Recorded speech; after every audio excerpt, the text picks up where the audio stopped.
আল্লাহ বলেন সময়ের কসম কেনে বললাম বান্দা শুন, পৃথিবীর সব মানুষ ক্ষতিগ্রস্ত, সব ক্ষতিগ্রস্ত। হিসাব মিলাই আমরা দেখছি কেউ লাভবান হতে পারলাম না। হায়াতটা যদি হয় 60 বছর, আমাদের জীবন থেকে 30 বছর চলে গেছে গো। আমাদের জীবন থেকে 30টা বছর চলে গেল। তার মানে 30 বছরের পুঁজি দিয়া আমরা কিন্তু মুনাফা অর্জন করতে পারলাম না। হিসাব মিলায়া দেখি ক্ষতিগ্রস্ত, ক্ষতিগ্রস্ত, ক্ষতিগ্রস্ত। আল্লাহ বলেন ইন্নাল ইনসানা লাফি খুসর, পৃথিবীর সব মানুষ ক্ষতিগ্রস্ত। তবে আল্লাহর মায়া দয়া বেশি।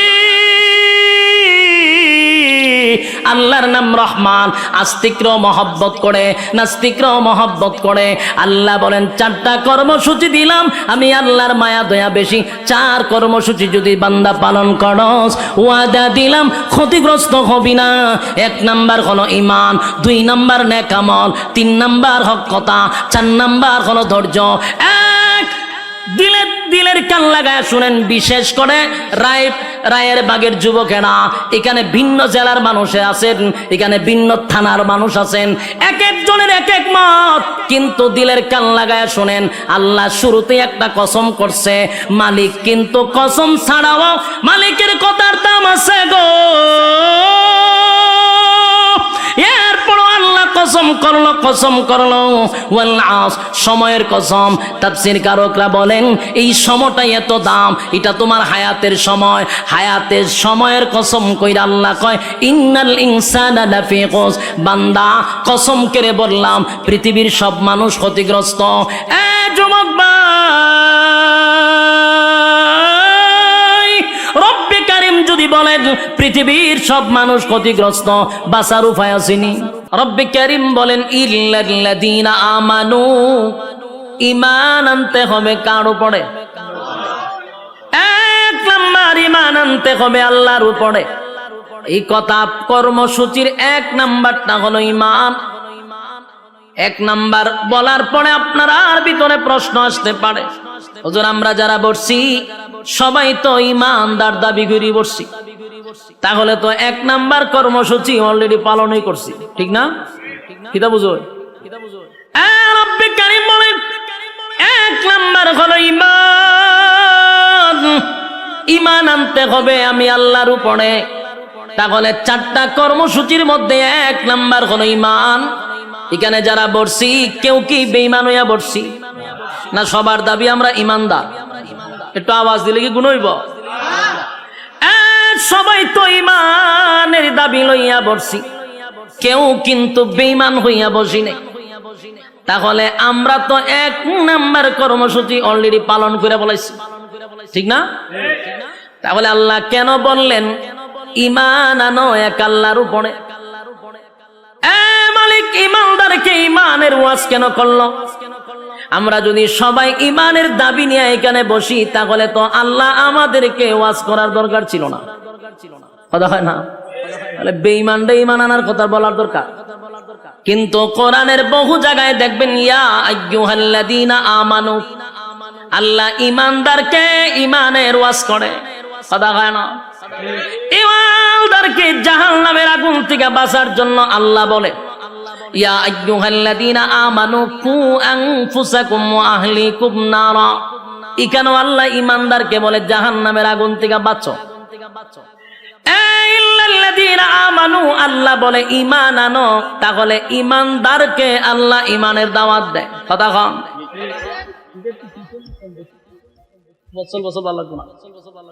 ইল্লাল্লাযীনা আমানু, ঈমান আনার কথা আল্লাহ বলছে। তাহলে হিসাব মিলায়া দেখা যায় ঈমানদারকে আল্লাহ ঈমানের দাওয়াত দেয়, কথা দি কইনা? প্রশ্ন হলো ঈমানদার, আমরা তো ঈমানের দাবি নিয়ে এখানে বসছি, কেউ কিন্তু বেঈমান হইয়া বসি নাই গো। সবার ভিতরে ঈমান আছে, দাড়ি আছে, টুপি আছে, নামাজ পড়ি, সর্বদিক মিলাইয়া ঈমানদার দাবি করে প্যান্ডেলের ভিতরে ঢুকলাম। এখন আমাদেরকে ঈমানের দাওয়াত দেওয়া হয় কেন? কথা কন। আল্লাহ বলেন ঈমান আনতে হবে। ঈমান তোমরা আনছি কারণ আমরা ঈমানদার দাবি করি বসছি, কিন্তু এরপরও আমাদের কাছে ঈমান মাফার কোনো থার্মোমিটার নেই, না আছে? ইমান মাপার থার্মোমিটার যদি থাকতো, আর এটা দিয়া যদি মাপ দেওয়া হতো, তাহলে দেখতেন বক্তা শ্রোতা উভয়ের ইমানের কৌটা জিরোতে দেখা দিত। কথা কয় না? কারণ আমরা কোন কথা ইমান যায়, কোন কথা ইমান আয় জানি না। ইমান মাপার কোন থার্মোমিটার আমাদের কাছে নাই রে। এই জন্য আমরা সুদ খায়াও ইমানদার দাবি করি, ঘুষ খাওয়ার পর ইমানদার দাবি করি, নামাজ না পড়াও ইমানদার দাবি করি, টেন্ডারবাজি সাদাবাজি কইরাও ইমানদার দাবি করি, খুন বদমাশি কইরা ইমানদার দাবি করি, এরপরে দর্শনের সেঞ্চুরি করার পর ইমানদার দাবি করি, আর লুটপাট করার পর ইমানদার দাবি করি। বাস্তব না বাস্তব? এর একটা কারণ হলো ইমান মাপার কোন থার্মোমিটার নাই, যার কারণে সবাই দাবি কইরা বসে রয়েছি আমরা ইমানদার ইমানদার। আমরা যদি আসলে ইমানদার হতাম, তাহলে আল্লাহ ইমানদারকে ইমানের ওয়াজ করত না। যুবক ভাই, ইমান এমন একটা বড় নিয়ামত, ইমান সবচেয়ে বড় নিয়ামত। ইমান কেমনে যায় আমরা জানিও না, হাসতে হাসতে ইমান আমরা বিক্রি করে দিই। 5 টাকার চার কাছেও ইমান বিক্রি হয়। কথা কই না দি? বুড়া বুড়ির সময় এলে দেখবেন লাঙ্গল মার্কায় গিয়া চা খাওয়ায়, কয় বুট কারে দিবি, আপনারই দিব। চা আপনি খাওয়াইছেন, বুট আপনারই দিব। এবার আনারস মার্কা চা খাওয়াইছে, বুট কারে দিবি, আপনারই তো দিব। চা না আপনি খাওয়াইছেন বলে হ। একতারা মার্কা গিয়া জিগায় বুট কারে দিবি, কফি খাওয়াইলাম, বুট কারে দিবি, আপনারই দিব। বলুন তো দেখি বুট কয়টা দিল, কয়জন রে? বুট একটা দিল 3 জন রে। ইমান আছে না গেছে? তাহলে আমাদের অভ্যাস এত খারাপ, 5 টাকার কাছে ইমান বিক্রি হয়। কথা কয় না? আবার অনেক মানুষ ফার্মেসিতে, কদিন আগে আমি গেলাম, দেখি এক বেচারা ডাক্তার রে কইতেছে, কালকা ওষুধটা না খাইলে মরি গেছিলাম বুকের ব্যথা। তার মানে ওষুধে তারে বাঁচাইছে। এই কথাটাও সাংঘাতিক, আমরা কিন্তু এগুলা বলি। এই কথার দ্বারা ইমান চলে যাওয়ার সম্ভাবনা আছে না নাই? ওষুধ আমাকে বাঁচাইতে পারে না। আবার অনেকে বলে আমার সন্তানটা যদি বিদেশে না থাকতো, না খাইয়া মরতাম। হয়নি? কোন কথায় ইমান যায় আমরা জানি না। যুবক ভাই, আমাদের ইমান দে আমাদের কাছে থাকে না, এটা আল্লাহ বালা কইরা জানে। কথা কয় না? আমাদেরকে আল্লাহ বলেন, বান্দারে জায়গায় বে জায়গায় মাথা টেকাইলো, কিন্তু ইমান যায়। কথা কই না দি? মাথা খার জন্য, কপাল খার জন্য বানাইছি। রব্বে কারীম বলেন, কপাল আমি বানাইছি বান্দা আমার জন্য, একমাত্র মাথা নত করবি আমি আল্লাহর কাছে। আল্লাহ ছাড়া কোথাও যদি মাথা নত করো, ইমান থাকবো নি। জায়গায় বে জায়গায় মাথা টেকাইলে চলবো নি। মাজারে দরগায় বাবার পায়ে, অমুকের পায়ে, তমুকের পায়ে মাথা টেকানো যাইব, ইমান থাকবো নি। তাহলে আমাদের ইমান ঠিক এইভাবেই চলে যায়। এরপর আমরা দাবি করি ইমানদার। কথা কয় না? ইমানের দাবি নিয়া ইমানদার, ইমানের দাবি নিয়া বসে আছি, কিন্তু সকাল বিকাল ইমান চলে যায়, আমরা বলতে পারি না। আর ইমান এত দামি, ইমানটা এত দামি, এত দামি, এত দামি। আল্লাহ বলে, বান্দারে ইমান যদি থাকে, পাহাড় পরিমাণ গুনাহ যদি হয়, আল্লাহর হক নষ্ট করছেন, বান্দা যদি একটা সময় ভিতরে এটা বুঝে আসে যে আমি গুনাহ করতে করতে পাহাড় পরিমাণ করছি, গুনাহ করতে করতে সাগরের পেনা পরিমাণ কইরা ফলাইছি, এটা যদি একটা সময় বুঝে আসে, আর বান্দা যদি তার সমস্ত গুনাহর উপরে লজ্জিত হয়ে যায়, ইমান আছে কিন্তু গুনাহ আছে, ইমান থাকার পরে গুনাহ আছে নি? গুনাহ আছে, ইমানও আছে গো। গুনাহটা যদি সাগরের ফেনার মতো হয়ে যায়, পাহাড় পর্বতের মতো হয়ে যায়, আর এই গুনাহর উপরে যদি বান্দা কোন সময় লজ্জিত হয়ে যায়, বান্দা যদি লজ্জিত হইয়া চিন্তা করে আমি তো গুনাহ করছি, আমার গুনাহটা যদি আমার মা দেখতো গো, সন্তান বলে কোনোদিন মা পরিচয় দিত না।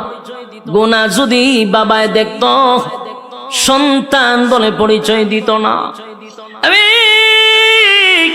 যে গুনাহটা করছি আমার স্ত্রী দেখলে কোনোদিন স্বামী বলে স্বীকার করত না। আমার গুনাহ যদি আমার সন্তান দেখে বাবা বলে পরিচয় দিবে না। আল্লাহ, আমি এত জঘন্য গুনাহ করলাম, আসমানের নিচে আমার মতো গুনাহগার কেউ নাই। আল্লাহর দরবারে যদি নুজুলে রহমতের সময় কোন বান্দা বান্দি আল্লাহর কাছে লজ্জিত হয়, গুনার উপরে লজ্জিত হইয়া চোখের পানিগুলো ছেড়ে দিয়া অতীতের গুনার উপরে লজ্জিত হয়, ভবিষ্যতে এমন গুনাহ করবে না এমন যদি প্রতিজ্ঞা করে, আর নজুলে রহমতের সময় বান্দা যদি আল্লাহর কাছে গুনার জন্য লজ্জিত হইয়া কান্দে রে, আমার আল্লাহ ফেরেশতাদেরকে জিজ্ঞাসা করবে, ফেরেশতারা বল আমার বান্দা কেন কান্দে? ফেরেশতারা বলবে, মালিক আপনার বান্দা জাহান্নামের ভয়ে কান্দে। আল্লাহ বলেন, জাহান্নামকে আমার বান্দা দেখছে? না মালিক, জাহান্নাম কোনোদিন দেখে নাই। তাহলে কেন কান্দে? বলে আলেমদের জবানে জাহান্নামের ভয়ের কথা শুনছে এই জন্য কান্দে। আল্লাহ বলেন, আর কিসের জন্য কান্দে? বলে মালিক রে, আপনার বান্দা জান্নাতের আশায় কান্দে। আমার মালিক জিজ্ঞাসা করে, ফেরেশতারা শুন, আমার বান্দা কি জান্নাতের আরামায়েশ দেখছে? না মালিক দেখে নাই, না মালিক দেখে নাই। তাহলে কেন কান্দে? বলে জান্নাতের আশায় কান্দে, জাহান্নামের ভয়ে কান্দে। আল্লাহ গুনার উপরে লজ্জিত হইয়া বান্দা কান্দে গো। আল্লাহ বলেন, নজুলে রহমতের সময় বান্দা তার জিন্দেগির গুনার উপরে লজ্জিত হয়ে গেছে। যেই সময় পশু পাখিরা ঘুমায়া যায়, যেই সময় মানুষ তার স্ত্রী পুত্র লইয়া ঘুমায়, ঠিক এই মুহূর্তে বান্দা আমি আল্লাহর কুদরতি পায়ে পড়িয়া বান্দা কান্দে। আমি আল্লাহর কুদরতি, আমি আল্লাহর রহমতের মধ্যে জোশ উঠে গেছে। বান্দা ওয়াদা দিলাম, বান্দায় যদি চোখের পানি ছেড়ে দিয়া কান্না শুরুই করে দিল, লজ্জিতই হয়ে গেল, আমিও ফেরেশতাদেরকে সাক্ষী রেখে ওয়াদা করলাম আমার বান্দার সমস্ত গুনাহ চোখের পানিটা নাকের ডগায় আসার আগে আগে জিন্দেগির সব গুনাহ মাফ করে দিলাম। একটা জবান বন্ধ রাখবেন না, কোন আল্লাহু আকবার। আরো জোরে কোন আল্লাহু আকবার। গুনার উপরে লজ্জিত হয়, রব্বে কারীম বলেন গুনার উপরে লজ্জিত হইলে আমি মাফ করে দেই, কিন্তু শর্ত হলো ঈমান। জোরে কোন শর্ত হলো? গুনাহ করার পরে আল্লাহ বলেন আমার হক নষ্ট করলে মাফ করে দিব। ঈমানটা লইয়া যদি কবরে যাস, আল্লাহ কয় গুনার কারণে হয়তো বা জাহান্নামের আগুন দিয়া জ্বালাবো, পোড়াবো, কিন্তু ঈমান নামক দৌলতের কারণে আমি আল্লাহ তোর একটা সময় হলো জান্নাতে দিব। সুবহানাল্লাহ। বলুন কিসের কারণে? ঈমানের কারণে। ঈমান যদি থাকে গো, আমার মালিক বলেন জাহান্নামের আগুনে পোড়াইয়া তোরে জান্নাত দিব। আর ঈমান যদি না থাকে অনন্তকাল জাহান্নামের আগুনে জ্বলতে হবে। কথা হয় না?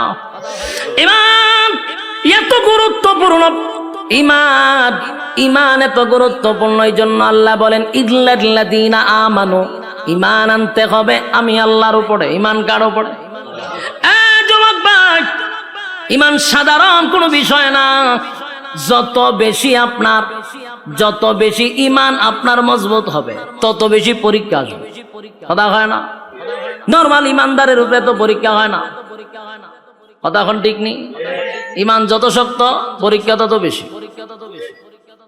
প্রত্যেকটা মুমিনের উপরে পরীক্ষা হয়, কিন্তু এই পরীক্ষায় উত্তীর্ণ হতেই হবে।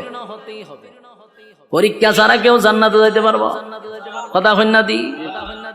প্রত্যেকটা মুমিনের পরীক্ষা হবে, ঈমানের পরীক্ষা হয়। ইমানের পরীক্ষা না দিয়া কেউ জান্নাতে যেতে পারে নাই। যুবক ভাইয়েরা, আজকে গোটা পৃথিবীর মধ্যে তাকায়া দেখেন, ফিলিস্তিনিরা এখন ইমানের পরীক্ষা দিতেছে। কথা হয় না? ইমানের পরীক্ষা ফিলিস্তিনরা দিতেছে। আমরা বৈশা বৈশা শুধু নিন্দা জানাবো না, আমাদের জন্য পরীক্ষা শুরু হয়েছে। কথা কই না দি? ফিলিস্তিন মার খায় আর আমরা এখানে বৈশা বৈশা শুধু নিন্দা জানাই, কিন্তু আমরা জানি না ইমানের পরীক্ষা বাংলাদেশের মুসলমানের উপর শুরু হয়েছে। ঠিক বাড়ি দিয়া কইবে, পাকিস্তানের উপরে ইমানের পরীক্ষা শুরু হয়েছে। 57টা মুসলিম দেশে ইমানের পরীক্ষা শুরু হয়েছে, কিন্তু আমরা মুসলমান লাল চামড়া কুত্তাগুলির পা ছাড়তেছি, পরীক্ষার খবর নাই। বাস্তব না বাস্তব? লাল চামড়াদের পা চাড়তেছি প্রত্যেকটা মুসলমানের দেশে, প্রত্যেকটা নাগরিক, প্রত্যেকটা ইমানের উপরে পরীক্ষা শুরু হয়ে গেছে। বাংলাদেশে বসে আছি, ইমানের পরীক্ষা শুরু হয়েছে নি? পরীক্ষা শুরু হয়ে গেছে। মুসলমানের রক্ত ঝরতেছে আর তুমি তসবিহ টপলে এখন চলবে না। এখন কি তসবিহ যাওয়ার সময়? সম্মানিত সুধী, গোটা বিশ্বের সব মুসলমান ঐক্যবদ্ধ হতে হবে, এক প্ল্যাটফর্মে আসতে হবে। বিশেষ করে আমরা যারা আছি, আমাদেরকেও সর্বপ্রথম এক হতে হবে। ঐক্য ছাড়া বিকল্প কোনো রাস্তা নাই।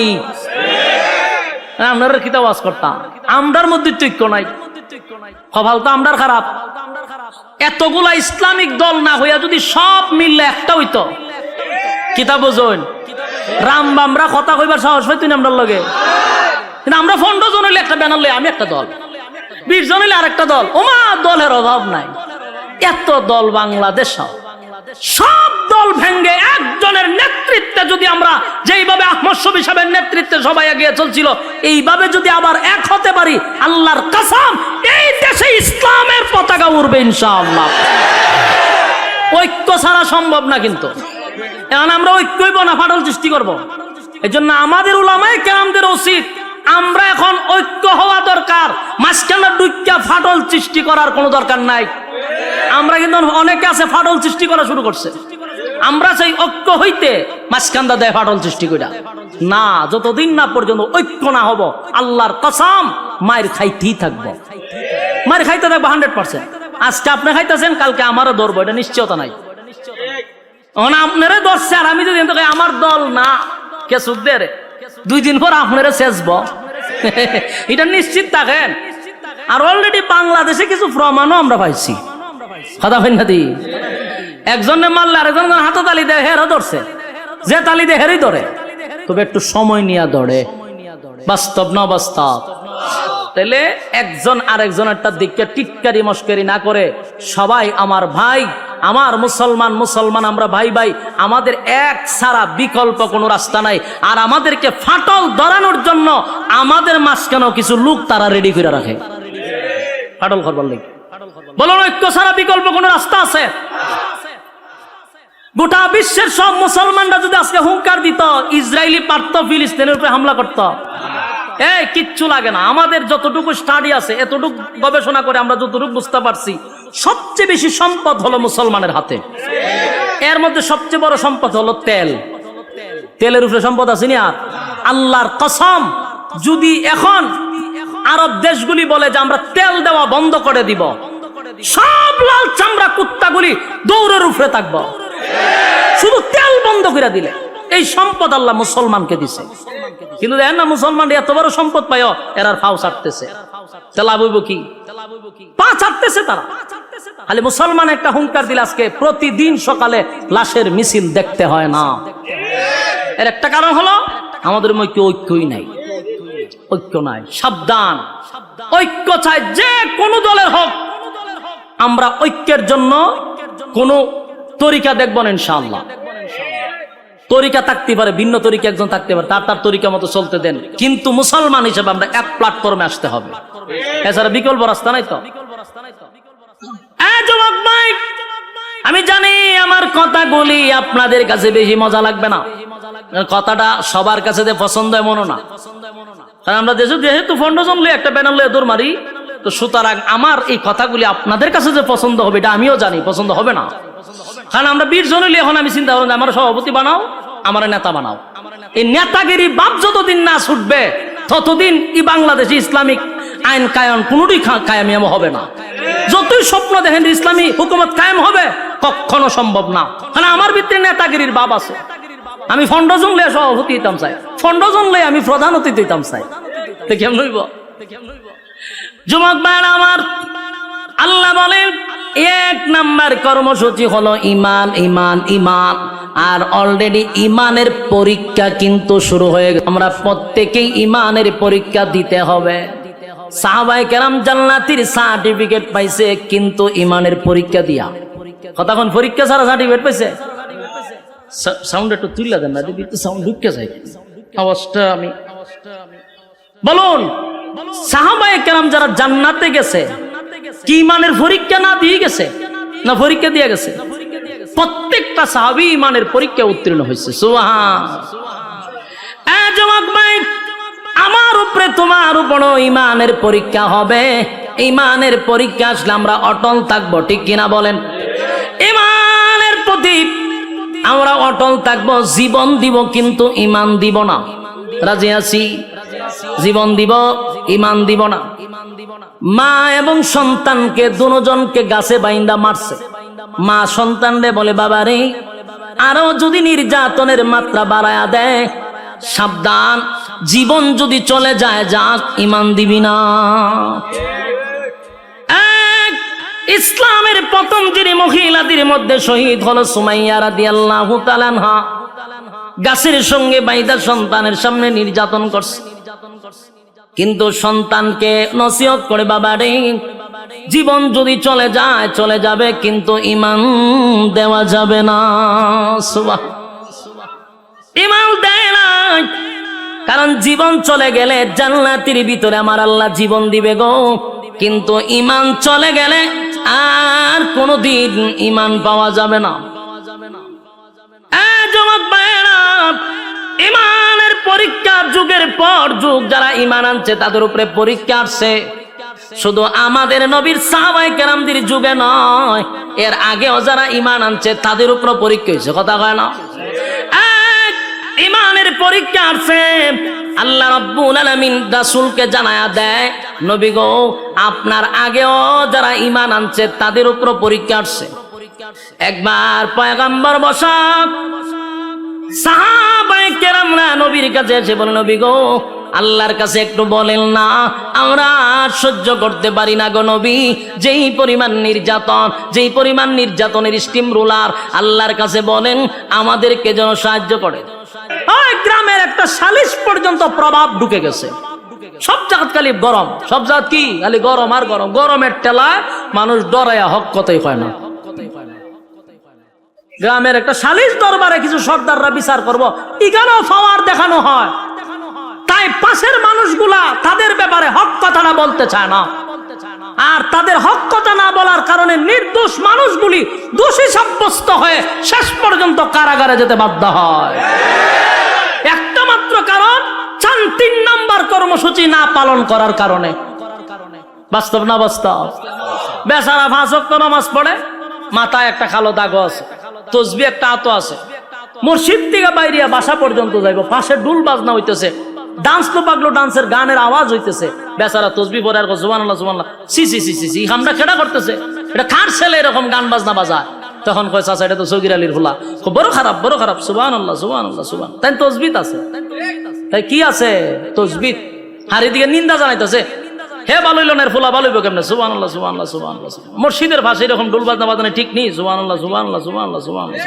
এই খামরা যখন ঠিক হয়েছি নি, সুবহানাল্লাহ সুবহানাল্লাহ, এ মানুষ হইতো না, সুবহানাল্লাহ সুবহান। এগুলা কইতে কইতে বেচারা গিয়ে দোকানও বসছে, কই বসে? দোকানো বে সুবহানাল্লাহ তসবিহ তো আছে, সুবহানাল্লাহ সুবহান করে, এক কাপ চা দে, সুবহানাল্লাহ সুবহানাল্লাহ। দেখছ নি ডুল বাজনা কেমনে বাজায়? সুবহানাল্লাহ সুবহান। এদিকে তাকাইছ না, সুবহান, টিভিটা ছাড়ছেন, সুবহানাল্লাহ সুবহানাল্লাহ সুবহানাল্লাহ। ফিলিস্তিন আর ইসরায়েলের যুদ্ধ চলতেছে, টিভিটা বালা করে সারা, সুবহানাল্লাহ সুবহানাল্লাহ। বেচা কিনি হয় না তোর দোকানও, সুবহানাল্লাহ সুবহানাল্লাহ সুবহানাল্লাহ সুবহানাল্লাহ। বাকিটা কি দিস না, সুবহানাল্লাহ সুবহানাল্লাহ। আর সগীর এলে বুলো বাকি দিস না, সুবহানাল্লাহ সুবহানাল্লাহ। এর ফুলাটা মানুষ হইছে না, এও মানুষ হইছে না, সুবহানাল্লাহ সুবহানাল্লাহ। 100 কত হইছে? ওই তো তসবির মাথা একটা আছে, এখানে একটা সুমা দেয়। 100। কিন্তু 100-র ভিতরে যে খাম কু খাম দিনের খাম রাত্রে খাম সব ঢুকাইছে। এরকম মুসল্লি আপনারা চোখের সামনে পড়ছিনি? হ্যাঁ, কত লম্বা তসবি লই হাতে মসজিদের বাড়িয়ে দৌড়াদৌড়ি করে, কিন্তু তার সামনে আখাম কুখাম হইতেছে সেপ পালাইয়া দেয়। সেপ পালাই এগুলো আমরা নিন্দা জানাই, কইয়া মসজিদও যায় বাড়িতেও যায়। বলুন হক কথা কি খালি হুজুররারই না এই তসবিওয়ালারও? আল্লাহ হয় 3 নাম্বার কর্মসূচি মানছত না তো জাহান্নামে ইচ্ছা মতো সাইজ করা হবে। বলুন 3 নাম্বার কর্মসূচি কি মানলো? কোথাও হক কথা নাই, সমাজে বিচারও নাই, প্রতিনিয়ত তালাক হইতেছে, স্বামী স্ত্রী ঝগড়া লাগতেছে আর তালাক 14 গোষ্ঠী দিতেছে। উনি তালাকের বিচার করবো কে? ইমাম, ঠিক না? এই তালাকের বিচার করে গ্রামের সালিশ দরবার যে করে কিছু সুৎকুর আর ঘুষকুর লম্পট বদমাশগুলি বসে তালাকের বিচার করত। তো বিচার করতে গিয়ে কি কয় জানেননি? কয়তো যাক যেটা এবার হয়ে গেছে গা, রাগ কইরা কইছে কি তা হইতো না, এটা গুসা কইরা তালাক দিছে, এটা কোনো অসুবিধা নাই, বাচ্চা কাচ্চা আছে, অন যাইব কই, আচ্ছা এটা একটা মিলাই দাও। কথা বুঝতেছে? কত বড় লম্পট! আল্লাহ যেখানে নিষেধ করছে আল্লাহরে আবার ঠিক করে মিলাইয়া দেয়। তালাক দিয়ে দিছে রাগ কইরা, কি কইরা? তালাক কি মানে হাসতে হাসতে দেয়, হাসতে হাসতে বলে তোমার ছেড়ে দিছি, এই কথা কয়নি। তালাকটা কেমনে দেয়? রাগ করি তো দেয়। হেরা বিচার করে রাগ করে দিলাইছে। যে বলুন তো দেখি, পিস্তল আমার হাতে, আমি যদি কেউ হাসতে হাসতে গুলি করি মরবনি? রাগ করে গুলি করলে দুটোতে মরতেছে। হাস্যাস দিল মরে, গুসা কইরা যদি গুলি করি তাও মরে। তালাক হাসতে হাসতে দিল তালাক হয়, কাঁদতে কাঁদতে তালাক দিলে হয়, রাগ কইরা দিল হয়। কিন্তু লম্পটরা বিচার করে বাচ্চা কাচ্চা হয়ে গেছে, বাচ্চা যাক এটা একটা মিলাই জিলাই দিলাম। বিচার করার কথা ছিল কে? বিচার করলো কে? সমাজের বাস্তবতা এরকম বর্তমানে আছে না নাই? এর একটা দোষ হলো আমরা দলে দলে বাগ হইতেছি, বাস আমরার যে দায়িত্ব ছিল এটি আমরা জানি না। আমরার দায়িত্ব হন আমরা বুঝছি মসজিদ ইমামতি করো আর দাওয়াত টাওয়াত খামু, কেউ মরলে 40 পড়ামু আর খতম টতম আইব সুবহানাল্লাহ সুবহানাল্লাহ পড়মু, বাস 100 টাকা দিব আমরা পড়ব। দুঃখের সাথে বলতেছি এটি কি আমরা দায়িত্ব? ইমাম শব্দের অর্থ হইল নেতা। ইমাম শব্দের অর্থ কি? যিনি মসজিদের ইমাম আর খতিব। একটা চেয়ারম্যানের চেয়ে তার পাওয়ার বেশি। এলাকার সমস্ত সালিশ দরবার তার করা দরকার ছিল, ঠিক কিনা বলেন? আজকে যদি ইমাম আর খতিব যদি এলাকার বিচার করত, এলাকার সালিশ দরবারে ইমামদের হাতে দায়িত্ব দেওয়া হতো, আল্লাহর কসম নির্দোষ মানুষ কোন সময় দোষী হতো না, দোষী মানুষ নির্দোষ হতো না, তালাকপ্রাপ্ত মহিলারা যারা সন্তান জন্ম দিত না। আফসোসের বিষয় হলো ইমামদেরকে বুঝাইছে তোমরা হুজুর গরম ভাত খাইবা আর 500 টাকা তোমরা দিমু, ইমামতি তোমরা দায়িত্ব কেন? বিচার আসার আমরা তো ছেড়ে দেন। কি বাটপারি শুরু করছে সর্দার গুলার বিচার গুলো আমি বহুত দেখছি। তার 10টায় বিচার করতো, ওই গুড়ায় 8টা এক, কিন্তু বিচারে গিয়া পাট পাট হয়। আগেই পরামর্শ করে আমি এমনি কমু, তুই এমনি কবি, তুই আর আমি লেগে যাবো ঝগড়া, বিচার আবার 1 সপ্তাহ পরে ফেলাম। আমি নিজে উপস্থিত ছিলাম এর এই মিটিং এর মধ্যে, আমি তো তার সাথে চলি। এই গ্রুপটা যখন এইসব আলাপ করতেছে আমি দাঁড়ে বোয়া তোর, আমি বলি মিয়া আমি বুঝি করে হুজুর আপনি তো বুঝতেন না, আমি সব বনা সেটা আমার ওয়াজ না হওয়া পর্যন্ত আমি ঠান্ডা হইতাম না, সারা দেশের মানুষের উনাই দিব আমি। হেরা বইয়া নিয়ত করতে আমরা যখন করে 1 সপ্তাহ ধরে তো বিচার হইতেছে না, কিতা করান খাল খাতে আমি শেষ করে ইসলাম, তুই তো মাঝখানে বাধা দিলি, হয় বেটা আজকেও বিচার হইতো না, আমি কম এমনে তুই কবি এমনে, তুই কবি এমনে, বাস লাগে তোমার চোখা আবার 1 সপ্তাহ পরে। এর লাভটা কি জানেননি? প্রত্যেক বিচারের ডেটে একটা করে বেনসনের প্যাকেট 1000 টাকা করে পকেট, বিচারের আগে ভাউটি পায়। এই হচ্ছে সালিশ দরবারের অবস্থা।